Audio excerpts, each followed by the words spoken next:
Sun rises slowly over the hills. Everywhere is golden sunlight, but still, most nights with hotels are crowded. Yeah, there's a dark cloud that's shrouded. They don't smile and they never will. Only vultures get the fill. Empty promises is what they get. No running water from year to year. Hearts that no one desire. That if there is a Messiah, someday he hear their whispered prayer. Covered always bare and scanty. 10 people in a one-bedroom shanty. Forced to sell on the pavement. No vacancies, no employment. Cattle firecracker from gunshot. Not just go when things get hot. Afraid to look out the window. Your voices from the ghetto. Crying, Lord, Lord, crying. Voices from the ghetto. Crying, Lord, voices from the ghetto. Help us, Father.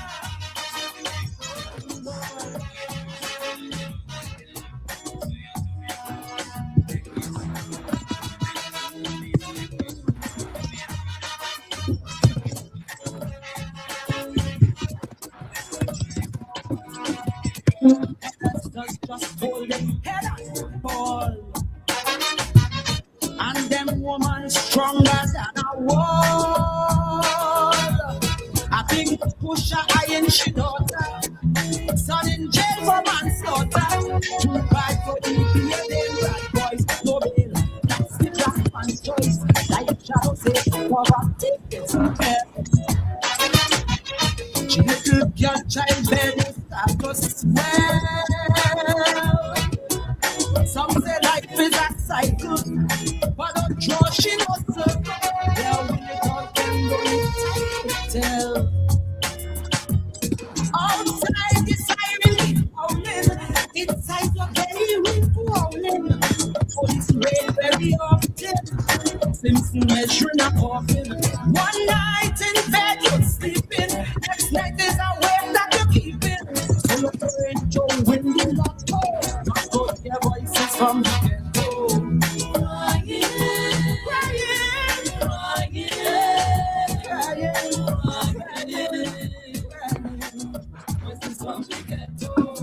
Crying, Lord,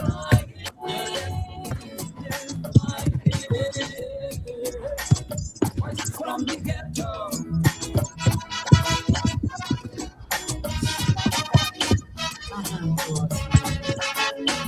We are not a forgotten people.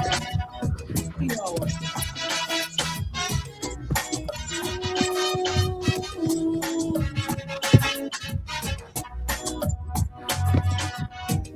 With tented pride, they soldier on. Revolution, state politicians born. And often their tragic stories brings a journalist glory. No wonder they keep the world scorn. Since the day they born, some call them rebels without a cause. These social victims of unjust laws, yet they christen the heroes, renegades, desperados, forever knocking on heaven's door. Hear me? Still bad music shatters the silence. Harmony to conquer the violence. Big men run when cops approach, fighting for scraps with the cockroach. Young Turks, they're tough protecting. Almost every young girl expecting. Tomorrow, next in a borough, there'll be another voice from the ghetto. Crying, Lord, crying,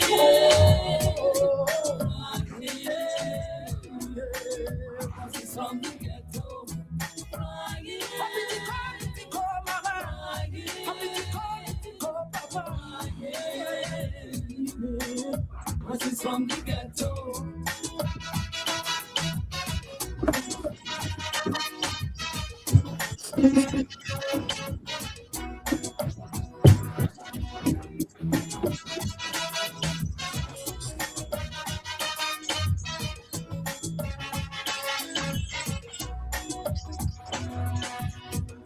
Financial amenities, Lord, heaven knows. Opportunities, well, them always close. Can't get what once in white collar. So if you can't stretch your dollar, it's later for you to cross your pipe. You're sure to get from right. Life does rip dignity. Till there's only bitterness left inside.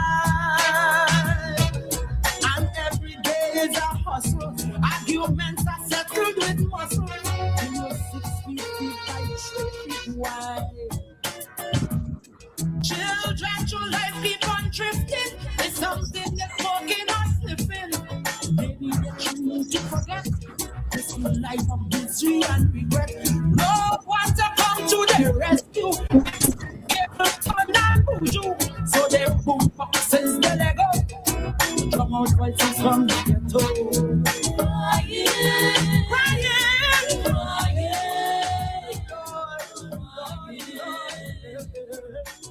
Voices from the ghetto. Crying, crying, crying, crying. Voices from the ghetto.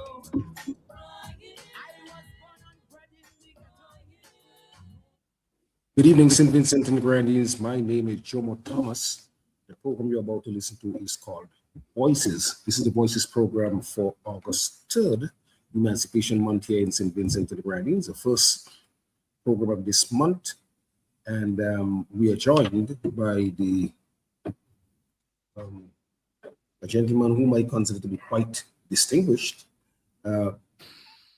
Mr. Guevara Leacock. He's sprung in his face. He doesn't want to hear that he's a distinguished man, but at least in my mind, he's distinguished.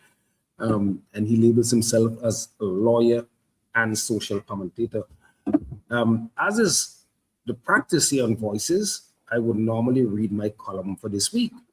But my column for this week talked about the what I perceive to be a very consequential case that is taking place here in St. Vincent and the Grenadines. It had to do with the election petition. But because this is Emancipation Month, and because there are so many good pieces, including an outstanding piece written by Guevara Leacock, there's another piece which we will get into later, written by Professor Dr. Justin Robinson, I decided I would forego my piece, which talks about the election petition, and to read Guevara's piece. So Guevara Leacock's piece is, as you know, he writes on a view from the outside, and it goes like this. He says, on a view from the outside this week, Saturday, August 1st, 2026, Emancipation Day itself, we turn our attention to what emancipation actually delivered and what it did not, with the view being that freedom for our ancestors came in 1834 with a bill attached. Pay attention, with a bill attached, and the bill was paid to the wrong people. In St. Vincent and the Grenadines today, there will be celebrations, social media posts about emancipation, addresses by government ministers, and national emancipation cultural show at Victoria Park from 10 to 10 p.m. Our ancestors won this day through revolt, through running away, and through simply refusing to be broken, long before any emancipation law was passed in London. But in all the recognition and celebration, there's one part of the story that rarely gets told plainly. And on a view from the outside, we want to tell that story. When slavery ended in St. Vincent and the Grenadines, and by extension the English-speaking Caribbean, a huge amount of money changed hands. Do you know who received it? In 1833, the British Parliament passed a law that ended slavery across the Caribbean the following year. However, Britain did not simply set people free. It treated the end of slavery as an economic loss suffered by the slave owners, and it compensated them for that loss. The British Parliament raised 20 million pounds, which at that time was roughly 40% of everything the British government spent in a year. Imagine the St. Vincent and the Grenadines today, devoting nearly half of its entire annual budget to a single project. That is the scale we are talking about. Every cent of the money raised went to the people who had owned and abused our ancestors for over 200 years. The people, the enslaved, the human chattel, our ancestors received nothing. The story gets worse. The freed were not even fully freed. St. Vincent and the Grenadines was one of the islands chosen for a system called apprenticeship, which forced the formerly enslaved to keep working for their former owners unpaid until 1838. In reality, there was freedom on paper in 1834, but the same field and the same master remained until 1838 with no wages in between. Let us now reflect on those who collected the 20 million pounds raised by the British Parliament. It was not only the planters who owned or lived on plantations in St. Vincent and the Grenadines. The compensation records show that absentee planters in England who never set foot in St. Vincent and the Grenadines, who had inherited enslaved people in the way you might inherit furniture, a piece of land, through a will or a family marriage arrangement, also lined up for and received their share of the payout. Enslaved people were bought, sold, mortgaged, and even insured. There was a slave ship called the Zong, whose crew threw more than 130 African people overboard, and the argument that followed in the English court was not about murder. It was an insurance dispute about lost cargo. That is what the system of chattel slavery was, and it was the owners of that system who were handsomely compensated. The historical records show that roughly 22,000 people were enslaved in St. Vincent when slavery ended, and their owners shared compensation in the sum of 592,509 pounds, an enormous fortune in the 1830s, money with a modern day value of EC $183,408,912. Of course, the human value far exceeded any sum of money. The formerly enslaved got no land, no money, no tools. They started freedom with nothing on islands where all the good lands already belonged to somebody else. Lands which the history of St. Vincent and the Grenadines shows the British stole from the indigenous Kalinago and Garifuna people. St. Vincent and the Grenadines was a second-phase sugar economy and was producing more sugar and had a larger enslaved population than most Caribbean islands in 1833, 1834. When the people ask why small countries like St. Vincent and the Grenadines, I'll read it again. When people ask why small countries like St. Vincent and the Grenadines struggle to build wealth from generation to generation, this is where the honest answer lies. The enslavers started with money and stolen land, and the enslaved started with their two hands emerging from ships which brought them to the Caribbean from West Africa. The money did not disappear. The great Trinidadian historian, Eric Williams, who later became his country's first prime minister, wrote a famous seminal text in 1844 called Capitalism and Slavery. He showed that the profits from slavery and the sugar economy helped build modern Britain, its banks, its railroads, its insurance companies, and its grand country houses.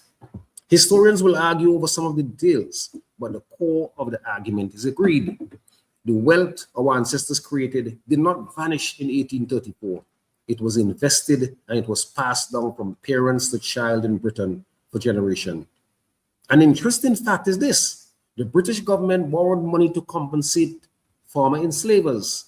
The loan was so large that British taxpayers, including Vincentians and other Caribbean people who migrated to England and paid taxes there, repaid the loan until 2015. Let that sink in. The grandparents of the enslaved helped to pay off the compensation given to the owners of their grandparents. Some among us argue that speaking about these issues today is pointless. We, on a view from the outside, disagree. The fight over the unpaid bill is very much alive in 2026, and St. Vincent and the Grenadines is connected to it. In March of this year, 123 countries at the United Nations voted for a resolution recognizing the trafficking and enslavement of Africans as the gravest crime against humanity and called for reparation. Only 3 countries voted against: the United States of America, Israel, and Argentina. The European countries, including Britain and every other former enslaving power, abstained. They could not bring themselves to say yes, but they no longer dared to say no. In June 2026, Jomo Thomas, a former chairman of the now defunct Reparations Committee in St. Vincent and the Grenadines, traveled to Accra, Ghana to represent St. Vincent and the Grenadines at a major conference on the next steps for reparations. That conference backed CARICOM's 10-point plan for reparations, and it's worth understanding what the plan actually asks for, because reparations is constantly misrepresented as Caribbean people begging for a check. In reality, the plan asks for a formal apology, which Britain has never given, offering only regret. It asks for investment in health and education, for debt relief, and for support to build the institutions our countries would deny. It is a developmental plan, not a request for handouts. How has Britain's political class responded? In April 2026, a spokesman for Reform UK, a right-wing political party in Britain, threatened that a reform government will stop issuing visas to citizens of any country that demands reparation. Think about what that means for the ordinary Vincentian. The Vincentian nurse who migrates to Britain, who wants to bring her children and grandchildren left behind in St. Vincent to London. The Vincentian student with a place at a British university. The vendor whose son plays cricket in England and wants to visit him. The threat is aimed at pressuring small countries into silence, using the travel plans of ordinary people as the weapon. A Vincentian scholar, Dr. Jason Haynes, took the argument apart piece by piece earlier this year, and one of his points deserves repeating here.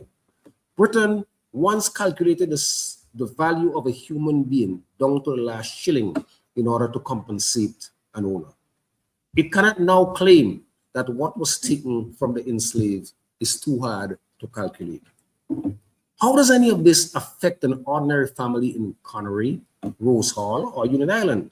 It is tempting to dismiss the conversation on reparations as something for Doctors Cleve Scott, Gary Denny, and Adrian Fraser, celebrated Vincentian historians and authors of St. Vincent and the Grenadines, A General History to the Year 2025, Volume 1. A text every Vincentian should read.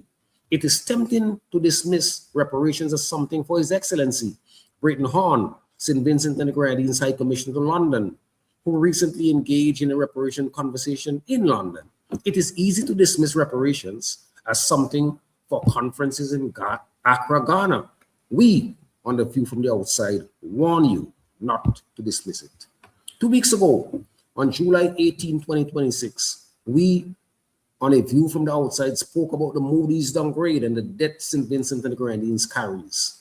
Ask yourself why a country like ours must borrow at punishing interest rates every time a volcano erupts or a hurricane strikes. Part of the answer is that we started nation building with empty pockets in 1834 and were never repaid. Debt relief is one of the 10 points in CARICOM's plan. If reparation delivers even that 1 point, it would mean resources dedicated to St. Vincent and the Grenadines to build clinics, schools, and construct roads. Whatever your politics, the facts are not in dispute. When slavery ended, compensation was paid, and it was paid to the slave owners, not the former enslaved or their descendants.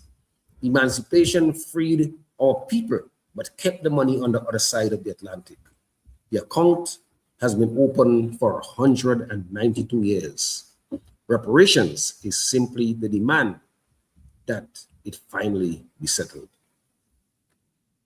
So, Happy Emancipation Day. Celebrate today. Our ancestors earned it. But when the celebrations and the cultural shows are over, remember the part of the story seldom told and tell it to your children. Now, Guevara, I must admit, that was masterly. That was a masterly piece of work, and you have become renowned for writing masterly pieces. I think that Britton Horn will not be saddened that after some conversation, he selected you or you selected him to continue with a view from the outside. Thank you, my brother, for making that outstanding contribution to the emancipation conversation. Now, you are a historian. That was your first degree, and a lot of it is reflected in this piece. So I want you to tell us about your own historical training and what you discovered as a historian and the ways in which those discoveries impact on our region as it stands now. Right. Yes. Good evening, Jomo, and thanks for reading the article from this week. I have to say the article turned out really well, but it was, I don't know, when you're cooking a hurry pot, because I happen to have been traveling the week before I wrote this article, and I arrived back in London about 2 nights before the article was due, and so I had to quickly put something together. And so thankful for my training as well, so that I was able to put something like this together. And listening to you read it and reflecting on, because usually when you're trying to write something, there is a central argument, and that you build around this central argument. Most people would call that a thesis statement. And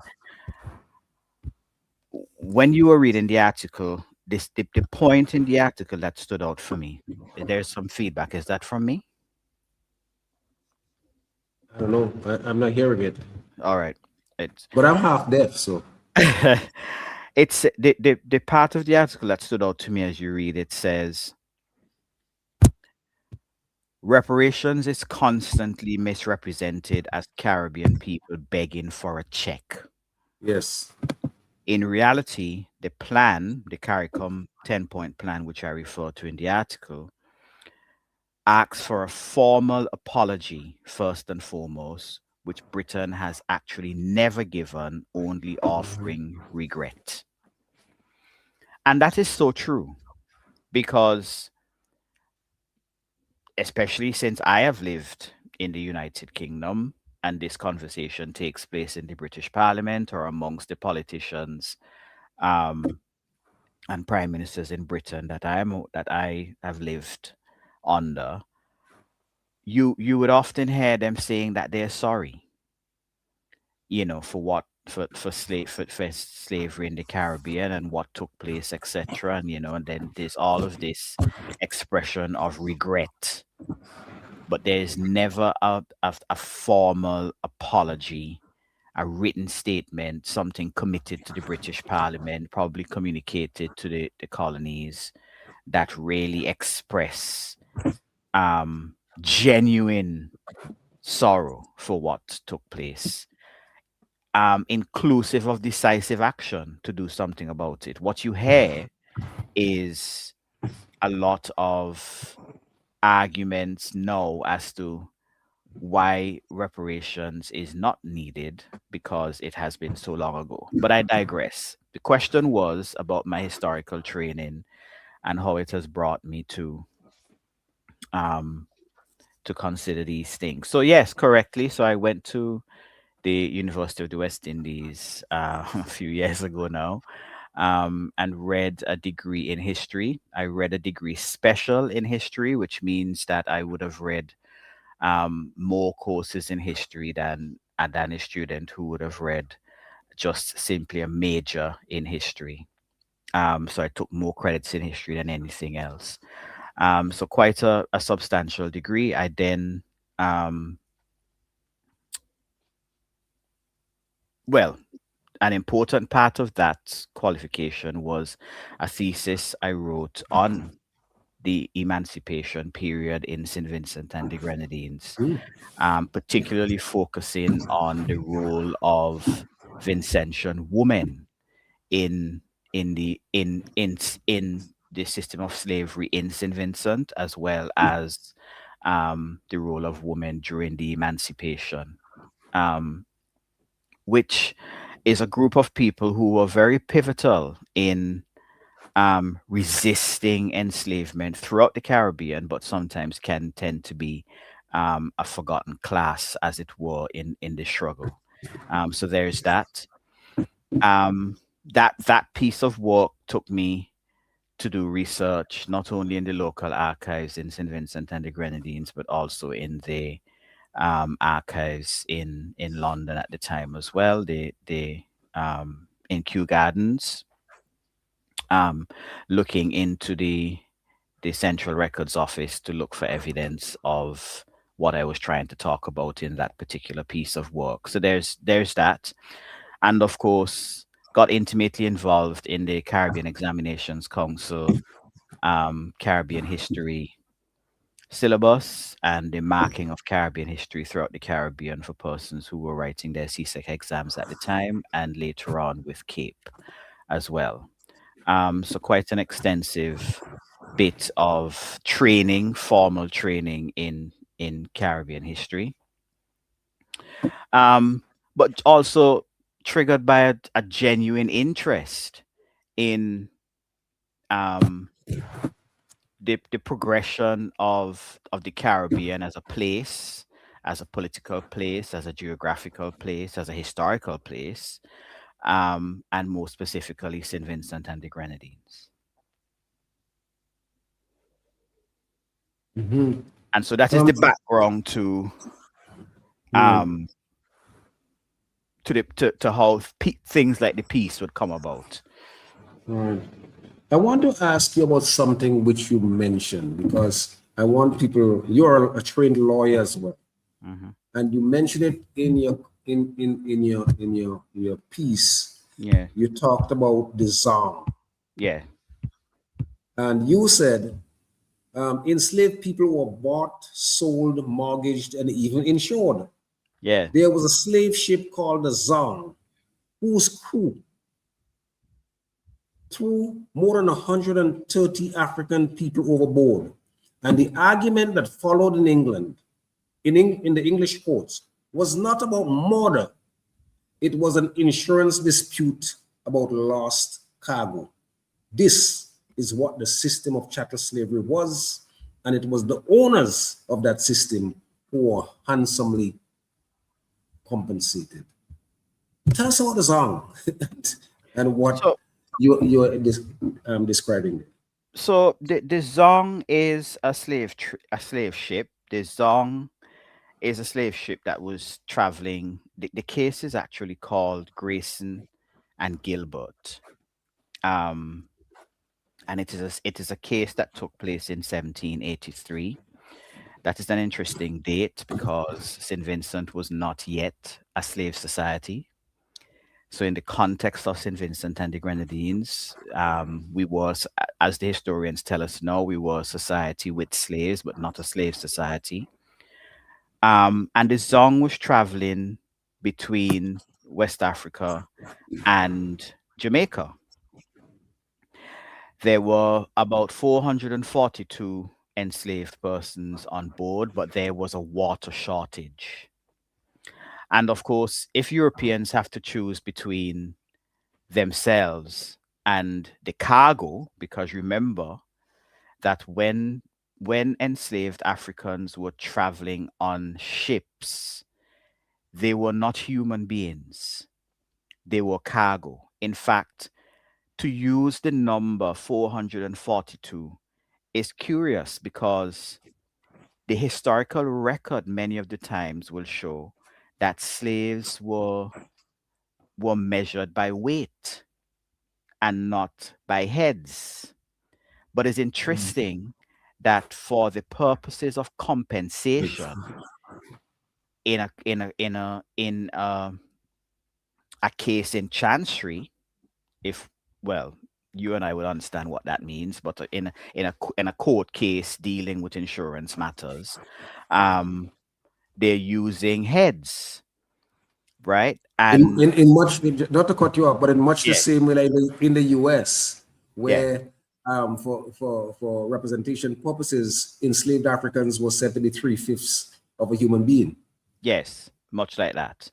And it's interesting because you have 442 enslaved Africans, 100 and about 132 of them were massacred, were thrown overboard, um, during because of this water shortage. And the claim that was brought into court was £30 per head, the insurance claim. Now, £30 today is is minuscule. I mean, you can't really do much with £30 today in Britain, but back then, and In I have 1783, it's a substantial amount of money. it's a substantial amount of money per head, and you're talking about 30 pounds per head, right? Right. So, um, and it's pretty interesting the point I make in the piece this week that the claim was not about they want the lives of the 132 enslaved Africans who were thrown overboard as a result of a water shortage. It it was about an insurance claim for cargo, right? Not about Again, life. not about life. It's a battle between the enslavers and the people who are enabling their trade, for a money claim rather than thinking about the lives of the enslaved that were lost. And when we think about enslavement in Britain, there are certain financial institutions, Lloyd's of London, Lloyd's Bank, Lloyd's TSB. Lloyd's of London is a group, a financial group that deals with commercial banking as well as insurance. And this Lloyd's in particular was the financier as well as the insurer of the trade in enslaved persons in the British Empire, the transatlantic trade in enslaved persons. Now, a lot of people in Britain who engaged in the transatlantic slave trade couldn't afford to do so, right? These people that we refer to as the plantocracy were many of them, yes, came from the landed gentry, but many of them were average people who became wealthy as a result of the trade in Atlantic slaves. And initially, like people do today, if you wanted to start a business, you sought financing for it. Mhm. And so many of them borrowed money from the Portuguese, as well as borrowed money and insured their business through Lloyd's, either Lloyd's Commercial Banking or Lloyd's Insurance Company. Now, Lloyd's as an insurance company and as a bank, as a commercial banking institution, still exists. And so the question is, should a person of African heritage or Caribbean heritage be banking and insuring with Lloyd's? Barclays Bank PLC is another such example of a financial banking institution and insurance company in Britain, which also um, financed the Great. slave trade, the transatlantic slave trade, as well as the development of plantation slavery within the Caribbean. And so the same question obtains: should people of African descent and of Caribbean descent be banking with Barclays Bank PLC? Right? That I think, much like whether one wants to accept the title of sir or dame is a personal question. Indeed.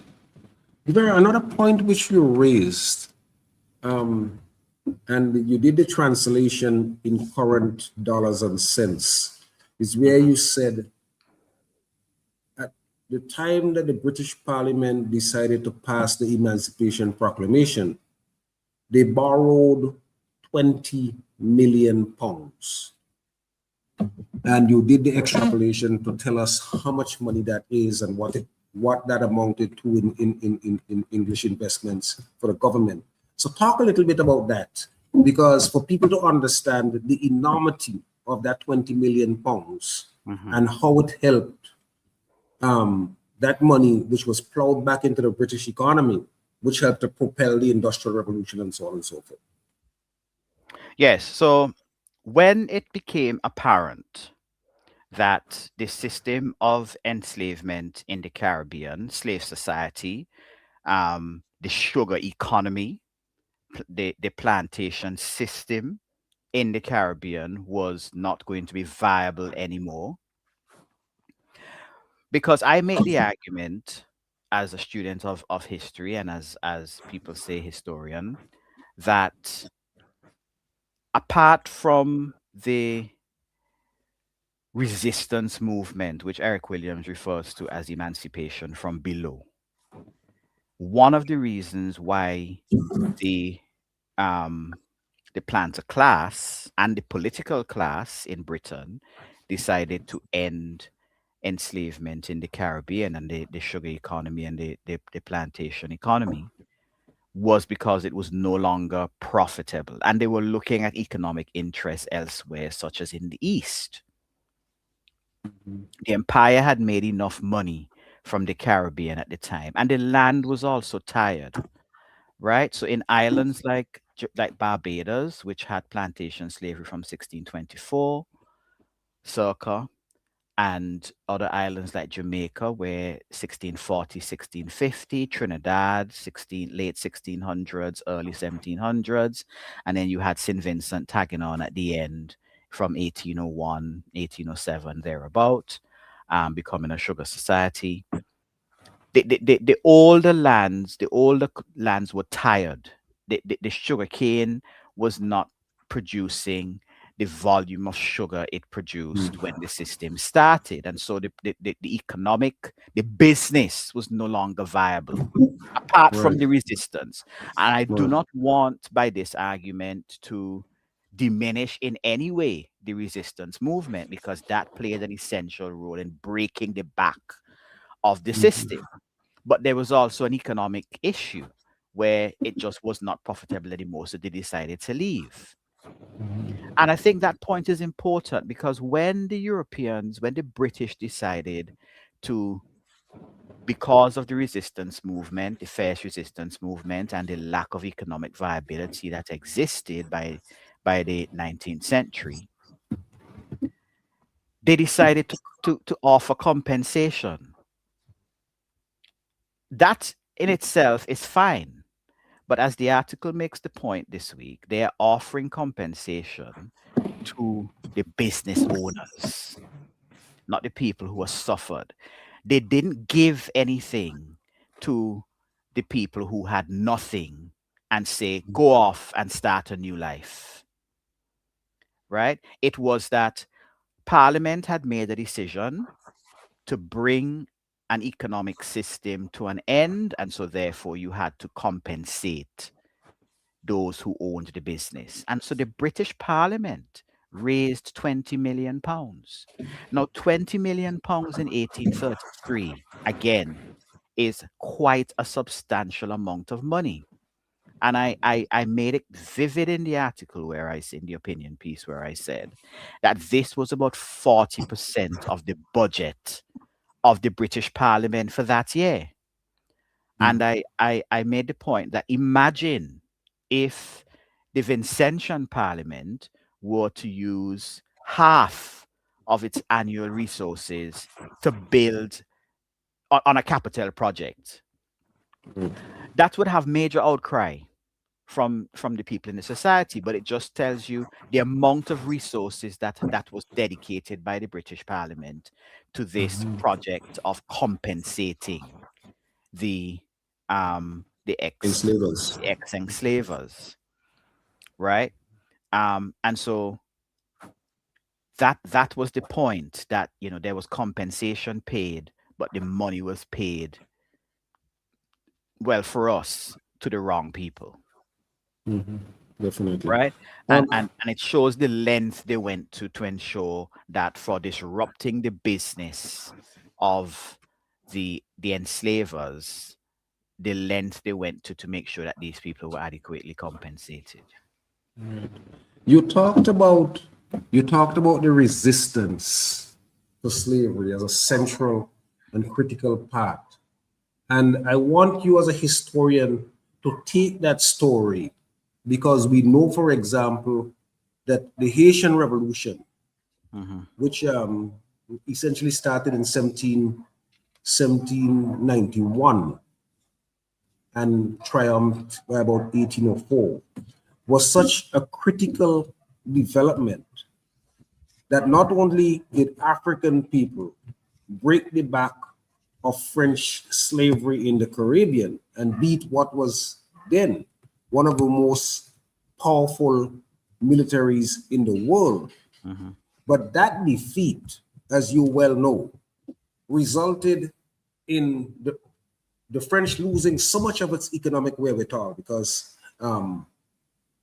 Haiti Hispaniola was the linchpin, that it had to sell a lot of its possessions in North America, which amounted to like about, I think it was 15 million acres of, is that 15 million or 150 million acres of land for like about $15 million, which the historians and students of history would remember as the Louisiana Purchase. Yes.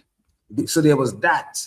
And then by 1831, we had the rebellion in Jamaica, which, on all of these, Richard Hart pulls together in his classic text called Slaves Who Abolished Slavery. Yeah. But I want you to, in the context of that kind of rebellion, to tell us a little about Nellie Ibu, because on Saturday night, Dr. Gary Denny, one of the historians who were commissioned to write a definitive history of St. Vincent and the Grenadines, and has produced the first volume, which I encourage people to read. He called for Nellie Ibu to be named as the first female hero, national hero. So I want you to talk about Nellie Ibu and to tell us your own feeling of her own effort. Because, well, I had two interesting conversations today, but I'll let you play that out and then I may mention what the conversations were. Yes. Well, there's a lot of interesting stuff to talk about Nellie Ibu. I admit, first of all, that I never knew about Nellie Ibu until about 4 or 5 years ago. I'd never read about Nellie, and it's interesting. You say Nellie Ibu. I like the way Dr. Denny refers to Nellie, because he refers to her as Nellie the Ibu. Yes. Because what that does is that it pays homage to her, to her origin. Yes. Right, as a person emanating from the Igbo tribe in Africa. And the Yes. historical record tells us that a lot of the Igbo ended up in St. Vincent as enslaved persons. So that's another story. That's one thing. The second unique thing about Nellie Ibu is that it shows the uniqueness and versatility of slave society in St. Vincent and the Grenadines, because Nellie Ibu was a Grenadine slave. She was a Grenadine enslaved person. She was not an enslaved person on the mainland, right? And her resistance, her contribution to resistance was to decapitate her slave master on the plantation. The historical record said that she was assisted by 2 or 3 other females. Her resistance was so profound that while they all suffered the fate of the death penalty, but her resistance was so profound that even the Europeans recognized it, because the people who the other females who assisted her were hung in the Grenadines, but Nelly Ibu was brought to the mainland. Oh, I thought it was the other way around. I thought it was Nelly who was captured and killed there in Mairo, and the others were brought to the mainland, tried and then hung. But No, you may be right. Yes, that's just how I remember. I think that's my understanding of the story. This is the Sure. beautiful thing about history. Historians have different understandings, but I mean, fact is fact. But my understand anyway. The point is, Nelly Ibu was a woman. She was Nelly Ibu. She was an African Vincentian woman who played a pivotal role in resisting enslavement in St. Vincent and the Grenadines, to the point where she decapitated her slave master and was made a public example for others. Now, the hope of the enslavers when Nelly the Ibu was punished and hung was that they would look at that and do nothing more. But of course, those sorts of things had the opposite effect. Absolutely. Because what it did was to increase the weight of the myriad of the types of resistance and the resistance movement itself across the Caribbean, because there are other women. Tell us about some of those. Tell us about some of the ways in which that resistance manifested itself. Well, I mean, so the historical record talks generally of enslaved persons who destroyed plantation property, refused to work. The historical record, when it is written, says that they played stupid, feigned illness, killed planters and others who worked in the plantation, destroyed crops, etc. But you also had large resistance movements, yeah? So you had, for example, the resistance revolt in Barbados in 1816. So you had these the Boston Rebellion. Yes, then you had the Demerara Rebellion in 1823. Right, you had the Coffee Rebellion in Guyana. Yep. And then you had the rebellion in Jamaica in 1831. It's interesting because when... Then remember as well, we had Fidan in Grenada in 1795, where they said that rather than allowing themselves to be captured and enslaved, they jumped over this hill in St. Patrick's that's called Leapers Hill. Yes. And then we had our own battle here, which culminated in the death of Paramount Chief Joseph Chatoyer in 1795. So there's a lot of that. Yeah. So that the resistance movement is riddled with stories of enslaved people resisting the system of enslavement in the Caribbean. But what do you think of Dr. Denise Scott? Yes, I firmly agree. I firmly agree that Nelly the Ibu should be made a national hero. Yeah. Not only because of what she did in decapitating her enslaved master, but and as I said, I did a little bit of work on it, but I know that there's another historian called Bronte Liverpool who also wrote a thesis on Vincentian women in our history.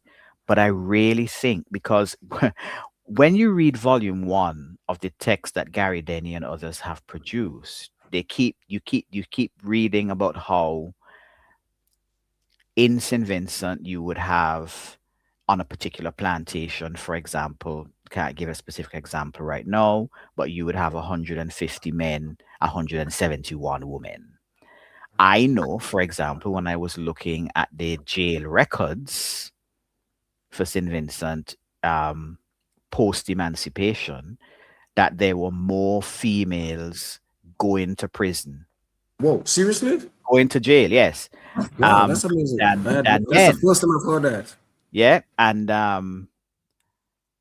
for and you remember we had this conversation about how I refer to them as a spirit of insubordination, and I said to you, should I rewrite that chapter again? I would not call it that. It would be a spirit of resistance, Yes. right? But I think the reason why, because Vincentian women simply did not tolerate the nonsense of the former enslavers and the colonialists who ran the political economy of the island even after enslavement had ended. They stood up fiercely. And so many of them were punished and enslaved, you know, in the stocks, etc., even after enslavement ended. And so from But that point, Guevara, hold on. yeah, Just before you go on, right? I want you to promise me, please, I beg you, as Pierre Campbell used to say, promise me that you will write a piece that highlight that story, not so much to celebrate women going to prison, but to make the point that at emancipation, more women were going to prison as an act of resistance. Because I think our women need to know that story. yeah, You know, well, not just our women, the country needs to know that people, story. yeah, they Yeah. need to know that story. So And it would be, sorry for interrupting.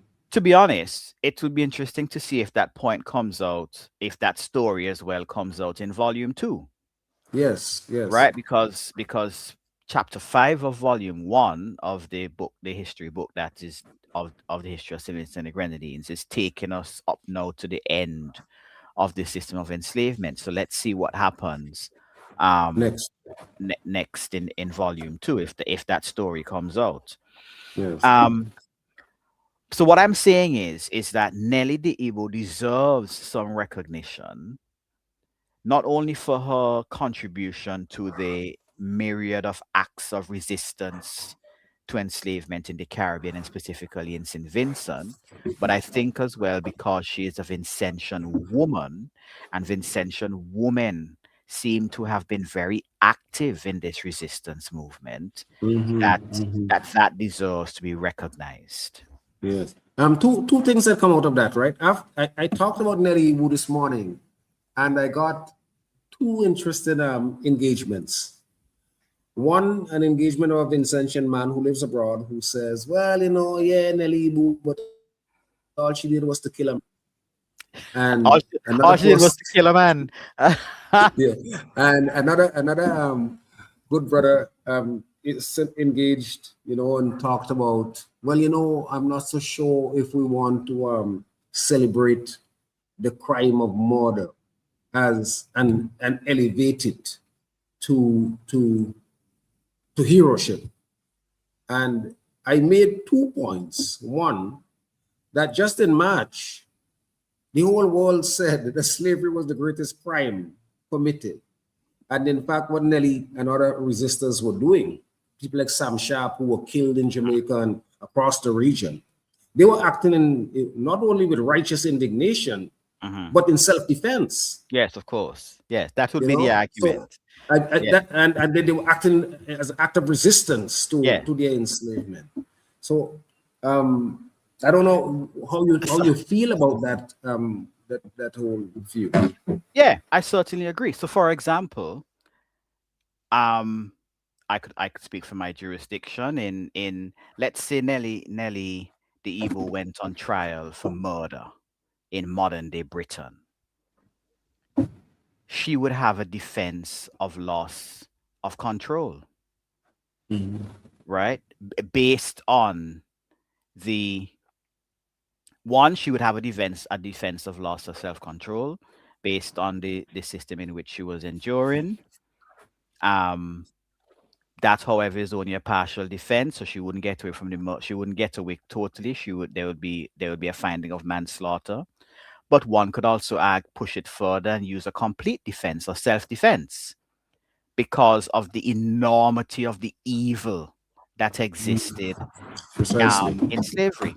Not only that, one of the points that Cleve Scott and Gary Denny and Adrian Fraser makes in this in the volume that they have put out on the history of St. Vincent and the Grenadines was that the slave society in St. Vincent was terribly evil. Yes, yes. Especially for children, but more Especially for generally. children. Yeah. And the reason why enslavement in St. Vincent was so bad was that slave society came to St. Vincent after the plantocracy had experimented, if we want to use that word, in the other islands. And so they had to, it was a consolidation of power. This was their last attempt to keep the system going. And so therefore, historians talk about backbreaking, breaking the back of the enslaved in Caribbean society. This was backbreaking to the extreme in St. Vincent because this was the last chance. And I'm really, really happy that the history of St. Vincent and the Grenadines is now coming out and could be incorporated into the Callaloo of Caribbean history that exists. And I hope that when the noted historians in the Caribbean are rewriting their texts, and when the University of the West Indies is redoing its curriculum, and when the Caribbean Examinations Council is redoing the history syllabus at both CSEC and CAPE, that they include this text as well as information from the text, so that St. Vincent and the Grenadines no longer remains a footnote, as it were, in Caribbean history, but that there's a substantive point to be made. Yeah. My sister who's visiting says that not only should Nelly Ibu be made the national hero, but we should do an image of a female in resistance, take down the Iron Man, and put her up right there, which I think is such a profound thought. Although I know it's going to get some conflict with your, who's that, your uncle, Sinclair? Why would that? Well, you'll probably get some conflict with me as well. I firmly agree that we should have statues and of Nelly Ibu and other enslaved persons who might have made a contribution to the resistance movement in St. Vincent. But I also think that we need to have evidence of the other side of the story. And so I would remove the Iron Man, but I would definitely have Nelly Ibu placed somewhere prominent in Kingston as well. But that's my view, right? Well, the only reason why she was saying that they remove the Iron Man is that the Iron Man doesn't look like any of us. If you look at his features, I absolutely agree. But the Iron Man certainly looks like someone that enslaved us, and I think our people need to know. So why are we monumenting someone who enslaved us? Well, you know, the Bristol Five would probably agree with you. The people in Bristol who tore down the statue of the former enslaved person in that tongue and were charged with criminal damage, but had a finding of not guilty because the jury thought that they had a right to be indignant about it. Right. Here's a thought coming from Winston Jambons Young. He says, and he's talking about Nelly Ibu. He says, in that era, that was much more than simply killing a man, and by the hand of a woman makes it even more noteworthy. Yeah. I think that is absolutely true. Yeah. And and as I keep saying, Vincentian women, and I'm referring to them as Vincentian women, you know, women who were enslaved in St. Vincent, played a really great role in the resistance movement. I really don't think that the entirety of the story has been unearthed or uncovered. So it would really be interesting to see what comes in volumes 2, 3, and 3. Yeah.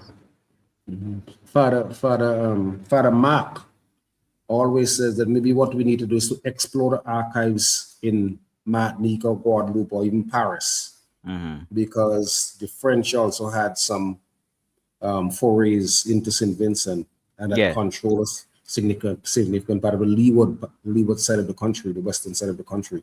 So it yeah. would be interesting to see some of our other historians, young and upcoming historians, if they were to go and do that kind of research, what they will uncover. In light of talking, Dr. Denny's proposal regarding Nelly Ibu, I wondered if you had a chance to listen to the events commemorating Emancipation Day 2026, and if you did, what you thought about them. Well, first of all, I if you paid attention, I don't know if you noticed or you paid attention. If you paid attention to my Facebook profile, I think from Thursday evening onward, I made a post asking if there was going to be any national emancipation celebration in St. Vincent last Right, I weekend. didn't see it. Right. The reason why I asked that is because I had become so accustomed to nothing happening, at least that I was aware of nationally. There might have been smaller events. For example, I know Dr. Cummins. I know Mr. Cummins. Everybody's doctor in it. I know Mr. Cummins used to have his West Kingston emancipation celebrations, first at OT's car park and then at Nutritia. There might have been other groups throughout the islands that would do things to celebrate. The people in Diamond Heights would have like that march through like the night, July 31st into August 1st. Right. August 1st. So I was accustomed to nothing basically happening on August 1st. And so I put it out there because I realized, but hang on, we have a new government. So is anything happening? And then I got the poster about the celebrations which took place, the commemoration which took place in that park in Kingston. I don't want to offend in that park in Kingston on Saturday, and I was pretty much impressed. Right? Yeah, I was pretty impressed. In that park in Kingston. In that park in Kingston, yes, that recreational space. I was pretty impressed with what took place. I realized it is an expansion of the West Kingston effort that has now become a national thing. And so therefore it was the first one. I asked several people in St. Vincent who I know who have children, are you taking your children down to Kingston to the show? Some of them said yes, some of them said no. So what I hope is that for the next 4 years at least, that, and I'm not making a political statement there, that we would see that commemoration, that celebration grow. There was a lot going on. There were groups of children and young people from all over the country engaging in cultural acts. As far away as Union Island. Yes, yeah. Incorporating the entire, St. Vincent and the Grenadines, engaging in cultural acts to commemorate their emancipation. There were some brilliant speeches given. It was just absolutely refreshing, and so I look forward to the development of that program over the years. There were some really good insights as well, from things that people said. Yeah, I enjoy. I think that you're right. I think if once that is done well, it could only grow, and I expect it to grow once it becomes front and center. One of the things that I liked about that event, there was a lot that had to do with politics, because history is about politics, but the politicians did not play a frontal political role, even where you had an address from the Prime Minister of St. Vincent and the Grenadines. I think Yes. that was clearly a new day, if you want to call it Yeah. that. Yeah, it was refreshing. So you had the political directorate because of obviously they have to be there. They're sponsoring the program and they're running the country. But there was no politicking, Yeah. right? It was all of them, gave addresses that were relevant to the celebration. That nobody segued into. There was no cussing match. There was no opportunity was used to make fun or to bring down anybody else and that sort of thing. So it was quite refreshing from that point of view. Yes, indeed. Um, you know, there's a piece, Guevara, that Professor Justin Robinson wrote. And like you, I have placed you all. I am firmly in your fan club. You men write with a sharpness that is just. Remember, I told you a few days ago, if this continues, I could easily stop writing and just Yeah. digest it and put it on my page. But there was this piece that Dr. Dr. Robinson wrote. It's called The Chain That Never Rusted. I don't know if you had a chance to read it. The one in the searchlight, yes. I've Yes, the definitely one on read. the searchlight. Yeah. Now, he says, he says, here's what I propose. Not just parades, though parades have their place. Not just speeches, though speech is necessary, but a moment of specific, uncomfortable weakness.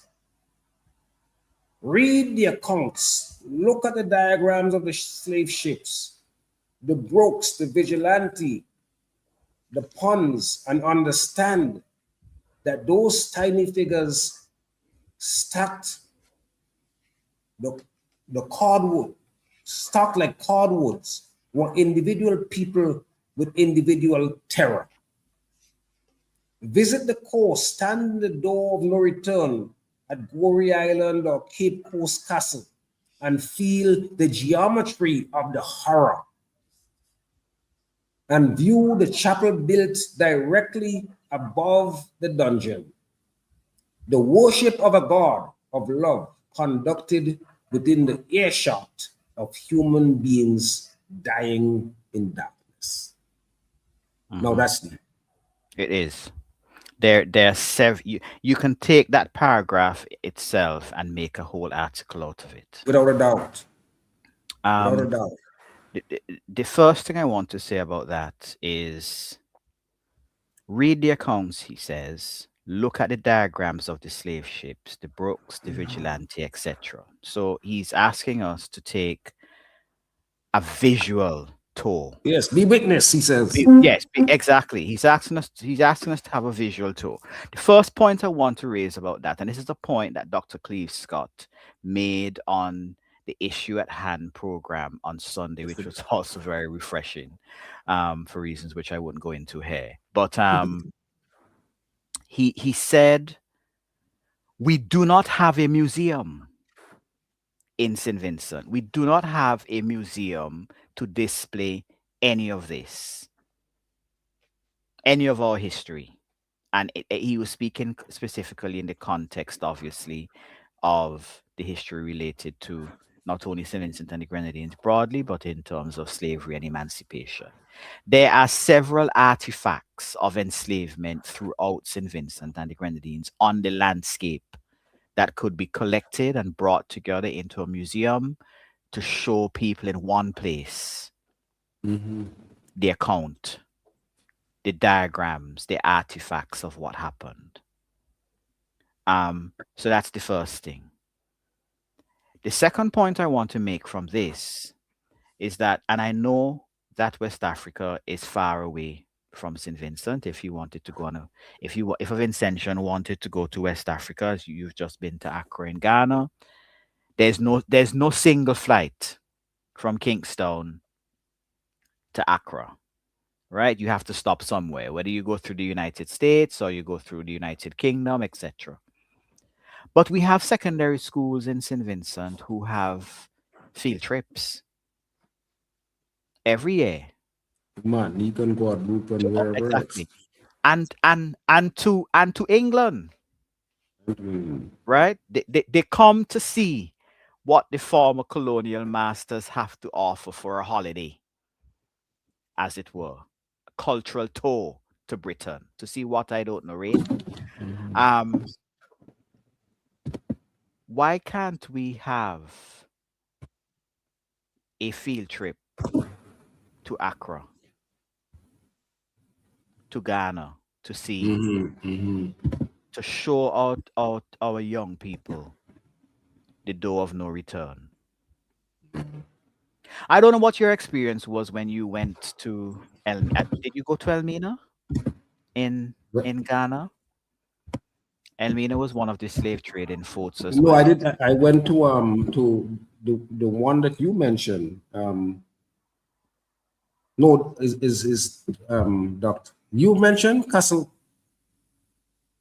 I can't remember, but anyway, The Elmina. Isu Castle in just outside Accra. Yes, well, there are several of them. Yeah, I know. Right, There are many of them. There are several doors of no return as well. Yes, Um, yes. But if you went to Elmina, the floor where the enslaved were held is smooth. It is what? Smooth. It's smooth. If you don't walk carefully, you can slip and fall. And what some historians say, what those who tell the story of Elmina say, is that floor is the smoothness of the floor is the blood and flesh of African people who died and rotted there before they were transported. Yeah. So even when you visit, and there are people who have visited these places and would tell me, friends in Trinidad, etc., who would tell me, you can still smell the horrors of slavery in a lot of these places. This is what Professor Robertson is getting at, because surely if you went to Elmina and these other slave trading forts, many of them, you had slaves existing, waiting for shipment in cells below buildings, while worship of God took place above. And so many of the enslaved Africans, many of the captured Africans who were waiting transportation, would hear Europeans singing and praising their God. In the castle, in the church right above. In the church above, and probably wondered, where is this God to help me? Yeah. It was really something else, right? Because I did not, when I went to that castle on July 20th, I did not feel a lot of outward emotions. I don't know if I prepared for it, but I had my assistant video me going through the door of no return. Yeah. And later, when I went, in fact, somebody pointed out to me, why did you look so nervous? And I didn't feel it. And then I went back and looked at the video. And as I'm going down, if you look at, I'm touching myself, I look back, it was really something else that I didn't pay attention to. I didn't feel that, but it was actually a physical manifestation, I guess, of my subconscious. What was happening? And that's where I think that Dr. Robinson really speaks significant. He says to celebrate Emancipation Day without understanding what was endured, without feeling it, not as a statistic, but as a specific suffering of specific human being, is to hollow the day into a mere ceremony. And we have enough ceremony we need to witness. And he says emancipation was incomplete. Legal freedom without land, without reparations, without the restoration of what was taken is freedom that limps. Now, tell us, how does reparations, in your mind, fit into this story? Well, I like the pivot that emancipation was incomplete. In fact, I would remove was and say that it is incomplete. It is incomplete because reparations still have not been paid, and that's the essence of my article last week. But I really want to reinforce the point, because I think that mentality and mindset is important here. Caribbean people, Vincentian people, have become used to politicians who squander resources. There might be an explanation as to why Caribbean people squander resources. It's like never see, come see, right? Because we started life in 1834 or 1838, whichever you want to choose, with nothing. And so when you get something, you become excited by it. Yeah. That could be an explanation for that. But we have become used to politicians who waste resources. And so one of the fears that even very highly educated people have, and the arguments that they make, is that we do not want reparations to be in money because the politicians of the day would waste it. And there is merit to that argument. The other point is we certainly don't want reparations to be in the form of money, because in St. Vincent, we would only get $183 million. And that can't even run the port of Kingston for a year. So, so we don't want that, right? We don't want that. What for me reparations should represent is, apart from that's not counting the legacy that they have to pay for, the legacy of development. Yes, of course. Yeah, I'm just talking now about the raw money. So what for me reparations represents, and this is the point I'm making in the opinion piece, is not only, first of all, that genuine, or as genuine as could be, apology, an apology put in record, an apology probably passed as an act of the British Parliament, right? So that it is there in the Hansard of the British Parliament as an act of the British Parliament and handed down as an apology to the British Caribbean. But also payment for, yes, the legacy, and also to provide the Caribbean and St. Vincent with resources until they can done. Scholarships, hospitals, roads, schools. We should not have to negotiate these things. They should be offered in such an abundance we might want to refuse, if you know what I'm saying. Right? Where it is, for example, that we are suffering with infrastructure and have to be picking and choosing in this economy that we're living in, where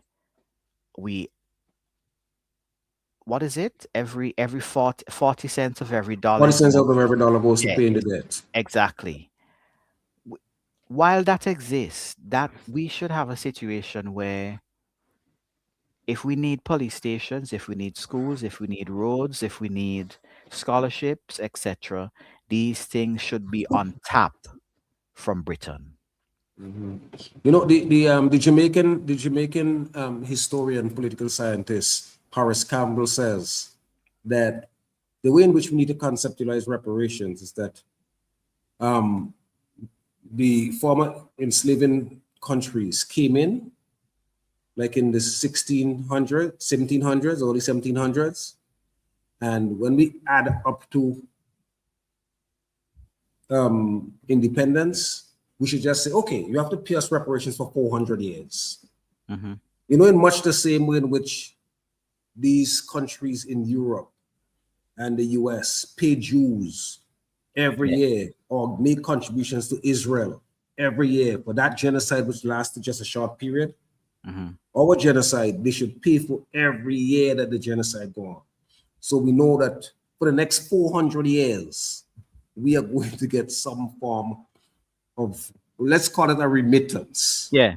from the British off the top that says, here, this is your money, do what you want to want. Mhm. Yes, Doug, you can call 457-9997 or you can send a message. But on we the- also need other things, and one of the things I really want to get across to people is that reparations is not just a one-off payment. It cannot be, Definitely can be. right? And I think that is the enduring thought of many, and as I said, even very highly schooled and educated people. But it certainly cannot be a one-off payment.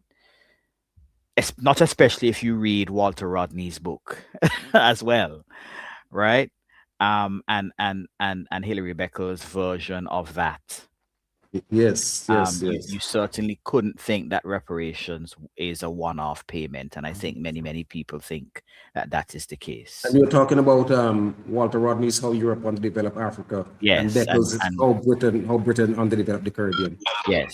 Jomo, we have somebody who's been trying to get in. Have a call. Okay, yeah, let's bring that person. Caller, good evening. It's time for your voice. Givara Leacock is on with us tonight. Yeah, good night, Jomo. Dog hey. Good night, Guevara. Hi, Doug. You know, I listen as I listen to the program, I listen to you, Guevara, and I listen to Jomo. And Guevara was explaining to you that that smoothness in the dungeon. When I went to Ghana, I happened to go to Cape Coast Castle, and is a really mind-blowing tour.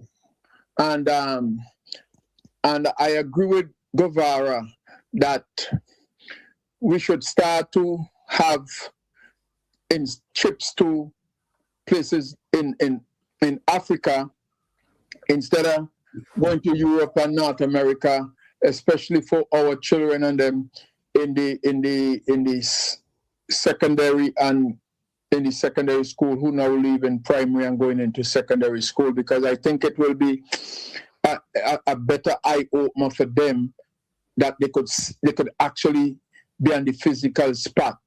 And I think that more of this should be taught in the schools. And Definitely. I think that the Emancipation Day, I think it should be, we should have activities all month long, you know, like how you got 10 days of carnival. We should have at least 20 or 30 days of Emancipation Month in different aspects, and like it's kick off like Jomo say, and I remember seeing him speaking at Nutrition Netball Center with Mr. Cummins, and they have a lot of good things, but I don't think it's enough. I think we should do this for the whole month, because I believe if we expand it, we could expand our children's mind to the atrocities that really take place, because a lot of it, in my opinion, is being swept under the rug, and you know, it's been pushed out, and Dr. two of my greatest admirer is Dr. John Henry Clark and Dr. Joseph Ben Yakimin. And in some of their writings, they explain that a lot of our teachings that we need to do, that we do now, a lot of the things that we learn now, we need to unlearn them and start all over again. And starting from the ancient civilization, come right up to, in this case, the worst atrocity that ever happened to human being on the face of the earth in the last 2,000 or better years. And I believe in my heart of heart that we need to really, truly, and sincerely show our people and get our children, when we go on tours in Africa, like Jomo went, I went a couple of times, I put up a lot of posters and pictures and some of the stuff that I see that take place in Africa, especially at the Slave River and places like that, where you take a bath and you might be in the dungeon for over 3 months before you ship out, and you never get another bath and stuff like that. We need to get our people to understand that, so they could appreciate our legacy that our people have bore and come across this Atlantic Ocean. And I say one more thing, Joe Mangavara, is that I went to the beach on the 7th of November 2018, sorry, on the 7th of November 2018, which happens to be my birthday. That's why I went there for to celebrate my 60th birthday. It's the first time in my life I ever see a beach loaded with golden sand. And when I reach on the beach, me and my wife and my good friend, who was our guide, and I start to get on the beach, and my wife said, the man looked like if he's a little kid, just first time he's seeing water. But it's just the excitement that I had, that I was sitting on the other side of the Atlantic, knowing that my great-great-grandmother leave Cape Coast or one of them castles and come to St. Vincent from the Gambia, and I am here on the west coast of Africa, looking into the horizon, knowing St. Vincent is somewhere down in the west. It made me feel like a little kid again, So it's something that we really, really need to do, and I intend to make another couple of trips, God's willing, and life make it happen, to Africa again, to really take in some more from Senegal, and eventually make my pilgrimage of my great-great-grandmother to the Gambia. Have a good night, guys. Yeah, man. All the best. Thanks. Guevara, tell us a little about the kill rate, because what slavery did.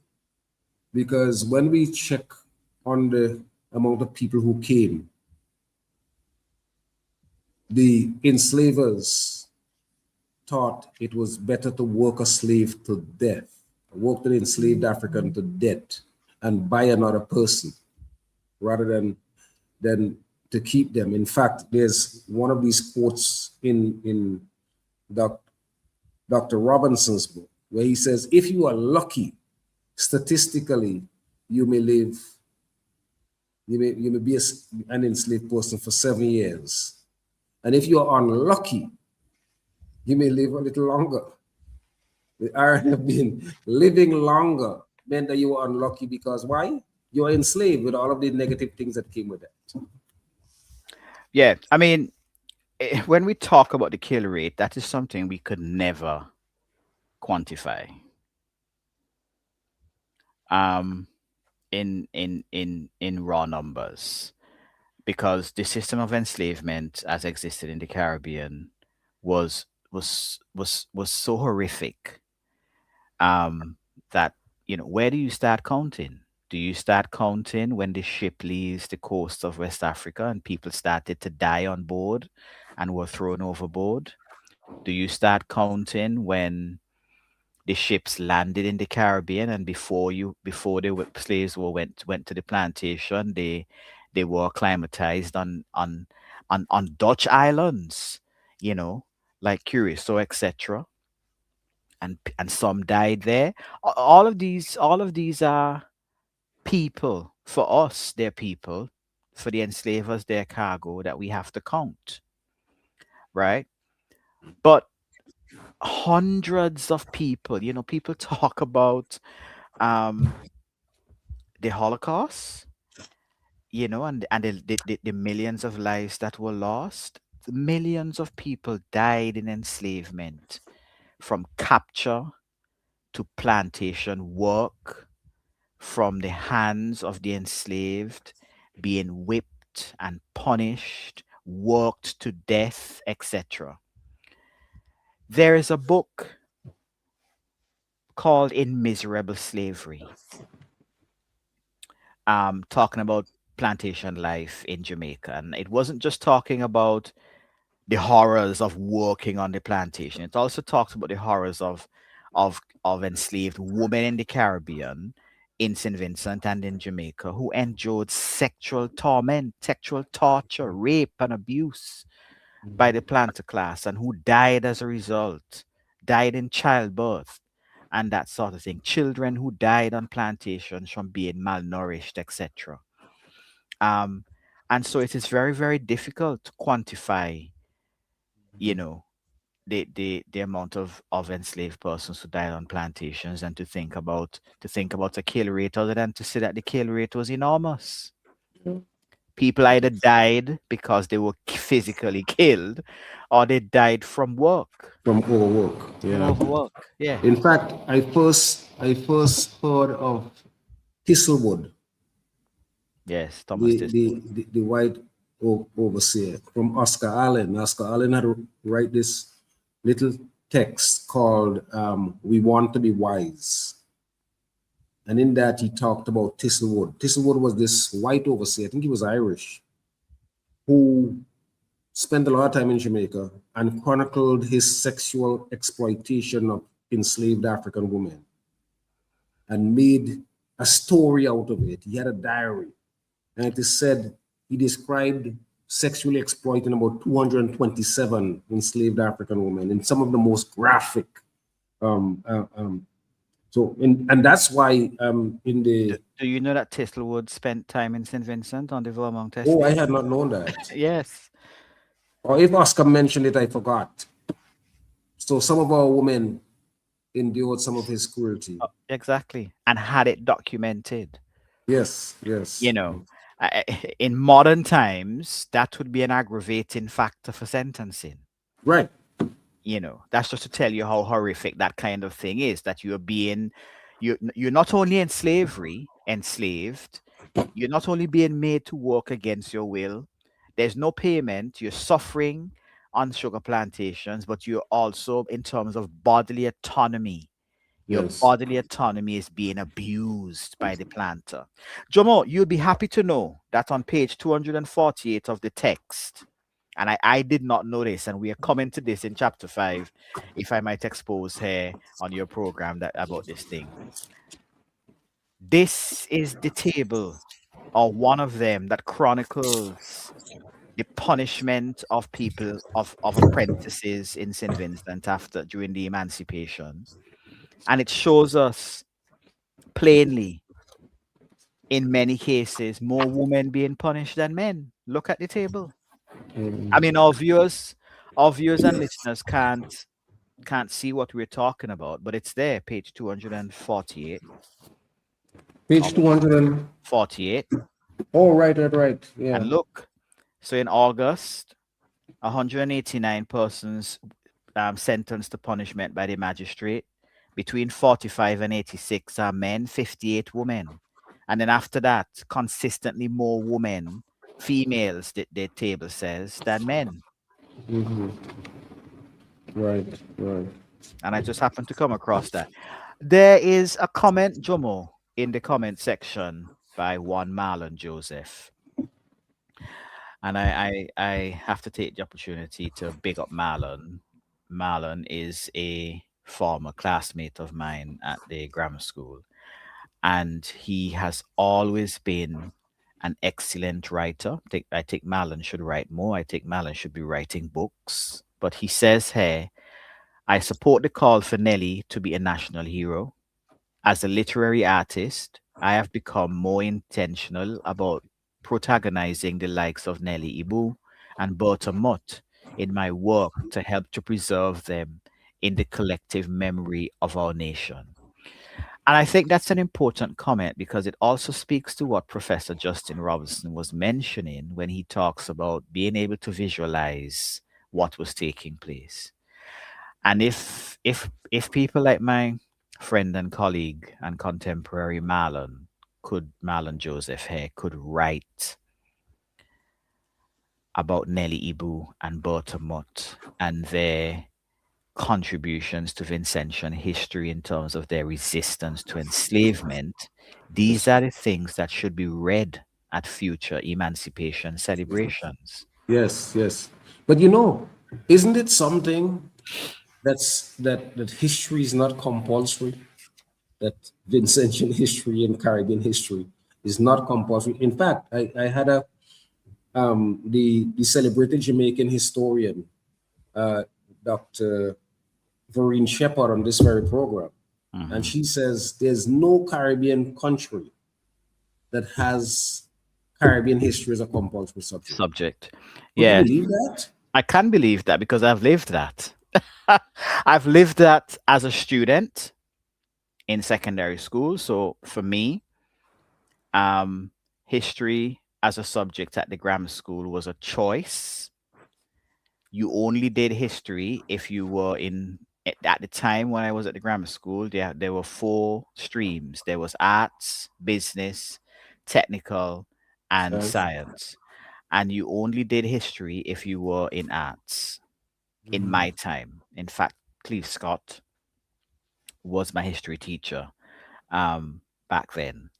And then as a history teacher myself, you know, it was not a subject that was compulsory. When I was teaching secondary school, I remember history was a choice there was a choice between when students got to, well, Form 4. So actually in the first secondary school I taught, you did history as a part of the curriculum, the standard curriculum, between Forms 1 and 3. And let me just mention, that never always used to be the case.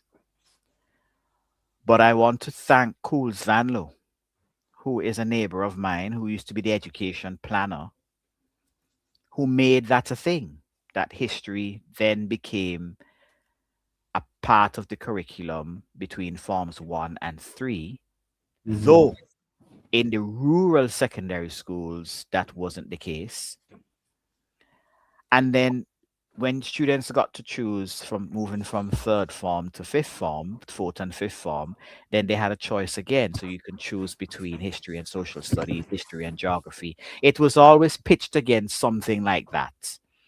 All right. So you could choose to do Caribbean history at CSEC level, which is where you learn real Caribbean history.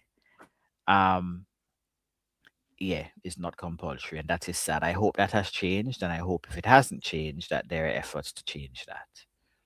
Yeah, that's my hope as well. When I was going to St. Augustine to read history, Jomo, I told someone asked me, well, what are you going to study? I said, I'm going to do history. The person said to me, what are you going to do with that? I can never forget that. What are you going to do with that?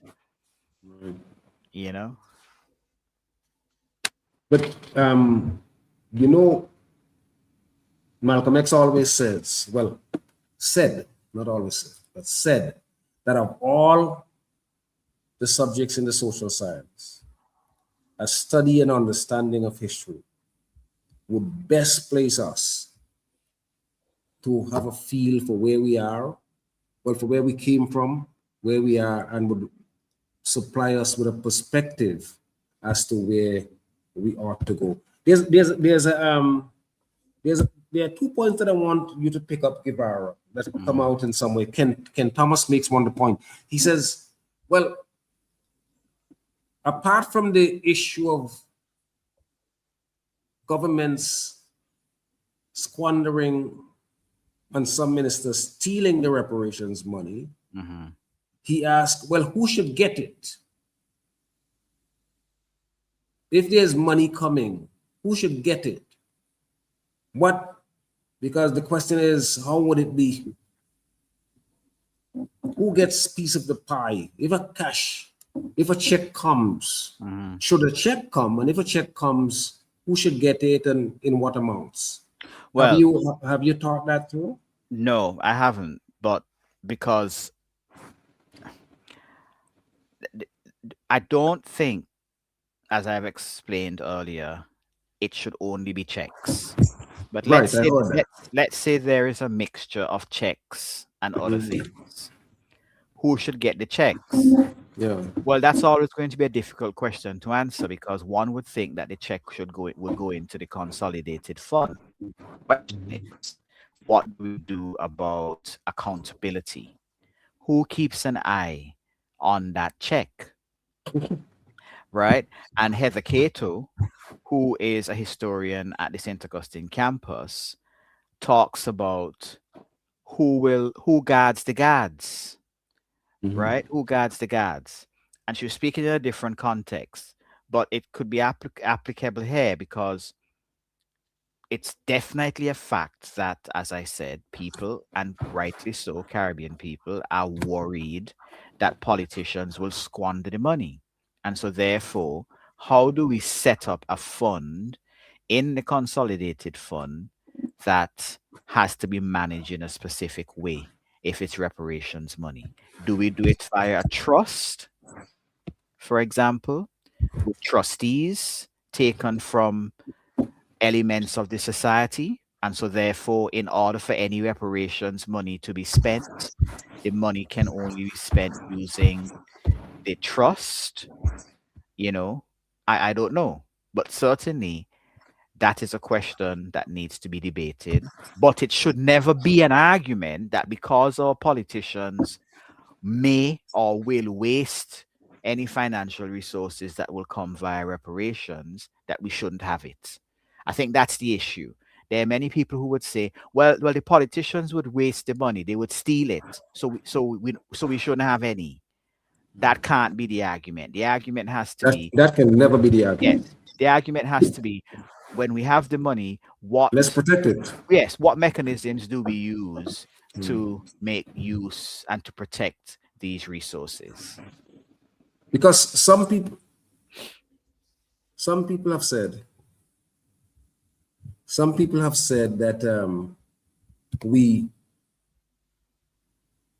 should not talk about money, because there are all of these other things in the 10-point plan, all of which require money, but we shouldn't talk about personal money. And they say, well, if Jomo gets money, if Guevara gets money, they would waste it. Well, my response to that is my money. So you could waste it. If I get $5 and I want to get a zipper and burn it, that should be my choice. What should not be allowed to happen is for the enslaving states, the former enslaving states, to argue not paying any money because Guevara or Jomo might waste it. The other argument is that I believe that to the extent that monies are coming, that it should be part of a sovereign fund and should not necessarily be in the consolidated fund. Okay. Yeah, there we go. That it goes into a sovereign fund, and we set up a criteria as to how we can dip into that fund. So no politician or no leader gets to go in there willy-nilly and take whatever he or she wants to take. There's another point. Yeah. Go ahead. I'm sorry. Oh, I wanted to make on that point as well, because it is a major point that that comes up in the whole reparations conversation. Also, what is waste? How are we defining wasted money? Because if, let's for argument's sake say for reparations, we got 183 million pounds, right? And we built a hospital with it. Is that waste? So all of the money is consumed in that one project. Right. Is that how are we defining waste? Theft is clear, but how are we defining Yes, Marlon, we are taking calls. If you want to call. How are we 457-9997. how are we defining waste? And before you continue, I just want to make a point that you made just now about the social sciences. I and you would probably agree with me. I think as lawyers, I certainly think that having a humanities background, a social science background, makes me a better lawyer. But that's a side view. Yeah. Right. I wanted to go back to the point that that Kent made earlier. He says, well, look, it's not only St. Vincent is not only a country of Africans. Yeah. And interestingly, in the CARICOM 10-point reparations plan, it includes, for the first time, because the original 10-point plan did not have it, it includes the plight of indentured laborers Yes. who came over from East Africa. So Ken, you're not left out of the story. From East India. Yeah, you're not left out of the story. Yeah. And China. And yes, and China as well. And they too endured horrific. Yes, because in many respects, the indentured story was, in some cases, as horrific. Yeah. As enslavement. Yes. And especially from an economic point of view, because a lot of the indentured servants came and worked in the Caribbean. They were allowed, for example, to own business, but the businesses were set up in such a way that they could never aspire to get where the landed gentry was. So those white people who decided to stay in the Caribbean even after enslavement ended, and live with whatever wealth they had acquired, the indentured servants, even though they were given a bit more economic freedom, were never allowed to even aspire to be that wealthy. Any attempt by them to do so was strictly cut down either by legislation or otherwise. Because the other thing we need to remember is that in the early days of emancipation, whatever legislative assemblies and etc. that existed on the islands was still ran and managed by the former plantocracy, right? So, it wasn't like if people came off of sugar plantations as enslaved people and walked into the National Assembly or whatever colonial assembly existed during the time. Neither were the indentured servants allowed to do so. But they were also used as a means of control within the former slave society, as an attempt to keep former enslaved, I'm talking about the indentured servants now, both East Indians and the Chinese. They were also used to keep the former enslaved African people at bay. And so it must have been a horrible experience for them being in the middle as well. Yes. Right? And Guevara, when you're talking, right, if there's an announcement, there's a caller, don't stop midway. All right. Oh, I did on finish voice, my point on, anyway. No, on voices, we finished the talk. Right. And then we entertain the caller. But since you stopped, caller, you're on. I have to laugh. Good night, Jomo. Good night, Guevara. Yes, Marlon Boots. Yes, correct. Now, give us the money, and we would spend the money how we see fit. Our people would insist that the money be spent accordingly. I resent the idea that the former colonial master should give us scholarships. I mean, scholarships are fine, but should resist giving us money for fare that we would spend it badly. That is not the affair in Omalan. They want to define how reparations are done, Well, and we shouldn't let them define that. Spend the money. Right now, we could spend the money, and if I agree with you, but I'm just telling you, it is not a fair. It is an attempt to define. right, and it's a perpetuation of the kind of stereotypes that was heralded by a former leader in St. Vincent who said boldly that Portuguese know how to spend money, therefore inferring that Vincentians, black Vincentians, do not know how to spend money. It is true that we never really, until emancipation, were able to fend for ourselves in a fulsome way. If we look at the history in the Caribbean and not in Africa, and so we are playing catch up to other races, whether Indians, whether Portuguese, whether Chinese, and so on and so forth. And that's why generally I resist the temptation to try to put black people, Caribbean people in a certain light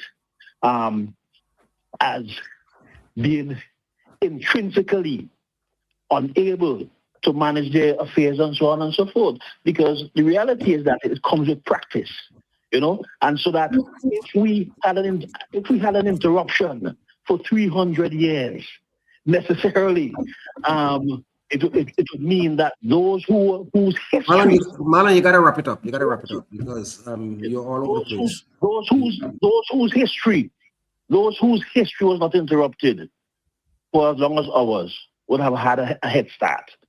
Okay, so that's a point there when it comes to financial matters and so on.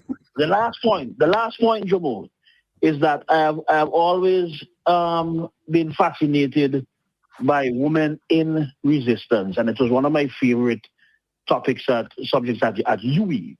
And when I look around St. Vincent and the Grenadines, I see the historical value of the women who they're in trafficking, they're in farming, they're in vending around the Kingston and so on and so forth, shopkeepers, laundresses, and that kind of thing.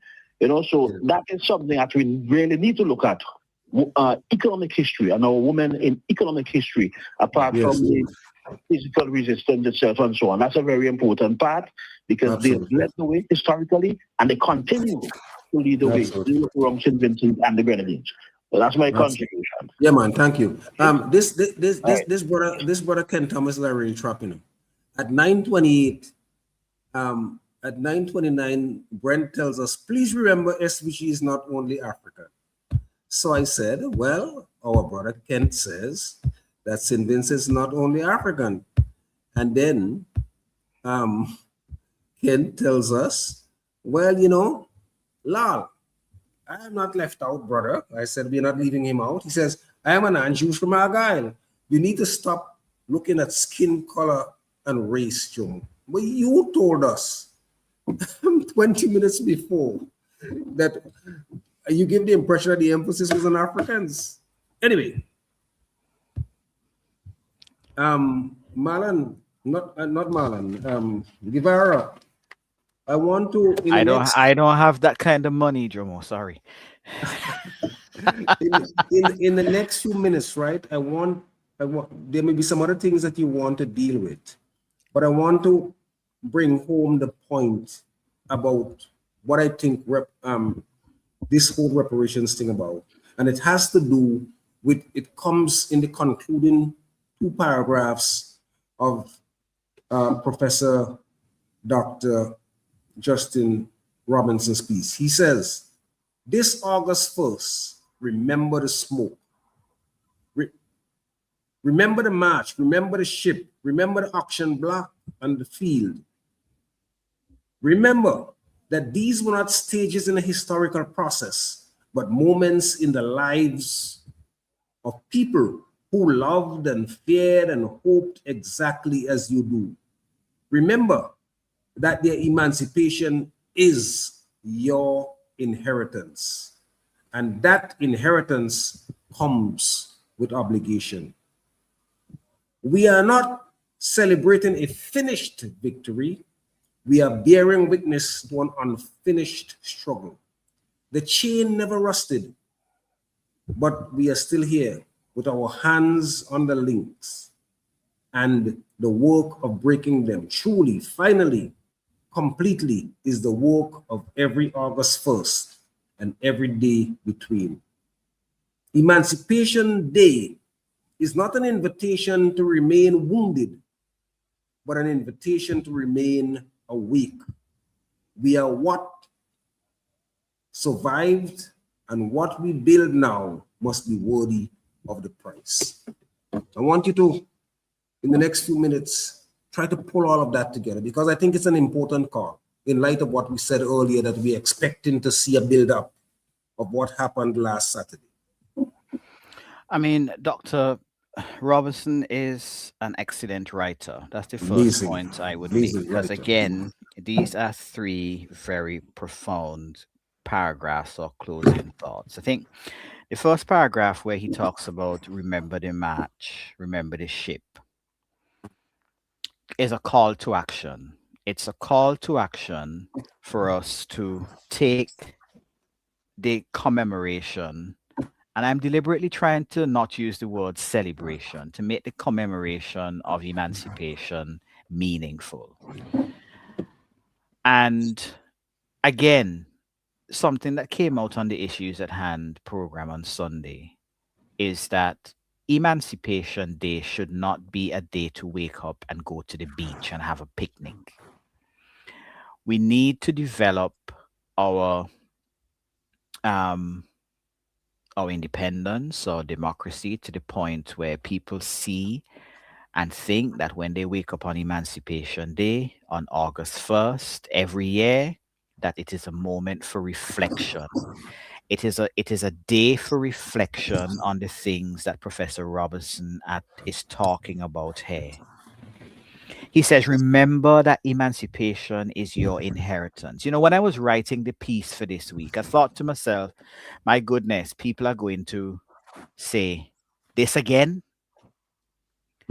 Right? But I forged ahead because I thought, well, yes, it's this again, because it's another year. It's 192 years that we need to be reflecting on what took place, from capture to transportation to working and life on the plantation. In the next paragraph, he says, we are not celebrating a victory. We're not commemorating a victory, I would say. He says, we are bearing witness to an unfinished struggle. Absolutely. The chain never rusted, but we are still here. The chain has been broken, but it's not been rusted.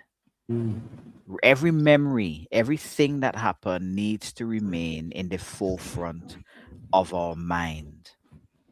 And so that every August 1st, until we achieve reparations, we need to think about it. We need to talk about it. We need to give reasons why it must happen until it happens. And even when reparations happen, we must continue to celebrate, because the victory would never be finished. The story could never be entirely told, right? The chains would never rust, though they have been broken. Because he's right, this is our inheritance. There's nothing that we can do about it as Caribbean people. And he says Emancipation Day is not an invitation to remain wounded. When we talk as Caribbean people about the experience of enslavement in the Caribbean, the experience of emancipation, and we talk about reparations, we are not being victims. Barry, you have to be mindful of the time. I don't want us to go on legally. I know. What we're doing is we're thinking about what happened in the past, and we're trying to move forward with it. No one's playing a victim here. We're simply thinking about moving forward as Caribbean people. And I just want to say thanks again, Jomo. And what people don't get to a second bite at Voices, you only get an invitation once. This is my second time. Yeah, Ken Boy has the record. Ken Boy appeared like about 5 times. It so happened that every time I didn't have a voice, I could always call up Ken. Ken, come on. So don't be surprised if he become the gopher. You and Steve will choke him. But look, Guevara, thank you so much for coming on. You really, well, your piece this week, last weekend was excellent. And here you are again, giving even more meat to that. So thank you so much. I want to thank all those persons who listened. I want to thank those who called. I know there's so many other things that you guys could have done, but you stayed with us for these last 2 hours. Thank you. Remember, read, pay close attention, because what you don't know can kill you. Until next week, this is Jomo Thomas saying good night from Voices. WeFM 99.9 Tomorrow. See you tomorrow. Voices, All right, take the care. talk show that's not just new.